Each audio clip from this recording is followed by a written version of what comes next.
కార్లల్లో తిరిగేటోళ్ళంతా గొప్పోళ్ళే అని అనుకుంటుంటారు చాలా మంది. సరే గొప్పోళ్ళు అవునో కాదో అటెనక ముచ్చట గాని కొంతమంది కార్లల్లో తిరిగినా వాళ్ళ బుద్ధి మాత్రం బురదల వర్లుతుంటది.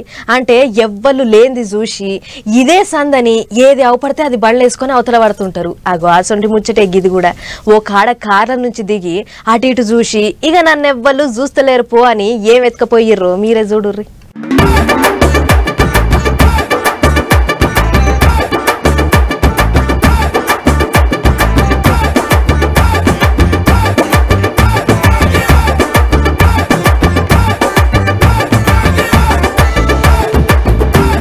ఇంటింటికి తిరుక్కుంటా సిలిండర్లు వేసే బండొచ్చి సైదాబాద్ లో ఓ ఇంటి ముంగట ఆగింది. ఇక ఆ బండ ఆయన గ్యాస్ వేసొద్దామని మొద్దెత్తుకొని ఇంట్లోకి పోయిండు. ఇంతలనే ఆడికో కార్ వచ్చింది. అబ్బో అండ్లకించి పెద్ద సారే దిగుతుండు. దిగు సార్ దిగు. ఎవరికో ఫోన్ చేసినట్లు యాక్షన్ చేసుకుంటా బండి చుట్టూ తిరుగుతుండు.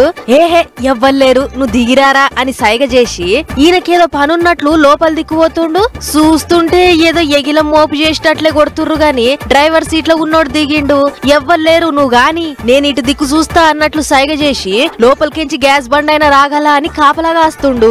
మళ్ళా బండి కాడికొచ్చి అరే మనం వచ్చిన అడ్రస్ ఇది కానట్టున్నదిరా అన్నట్లు ఎంత బాగా నటిస్తుర్రు పో.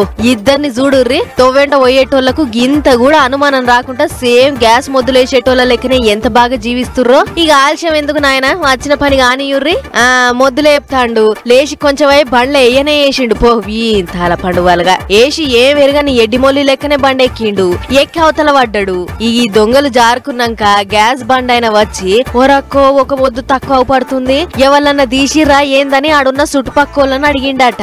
ఇక వాళ్ళు మాకేం తెలియదు అనేటాళ్లకు సీసీ కెమెరాలలో చూస్తే ఇగో గీ దొంగల జోలి బయట పడ్డది. చూసిర్రా కార్లొచ్చి ఎంతటి ఉద్దార్కం చేసిర్రో గీ మొనగాళ్ళు. లచ్చలు ఇల్వ చేసే కార్లలో తిరుక్కుంటా గీసొంటి ఇల్వ తక్కువ పనులేంటియో ఏమో అని తిట్టిపోస్తుర్రు గీ ముచ్చట చూసిన పబ్లిక్.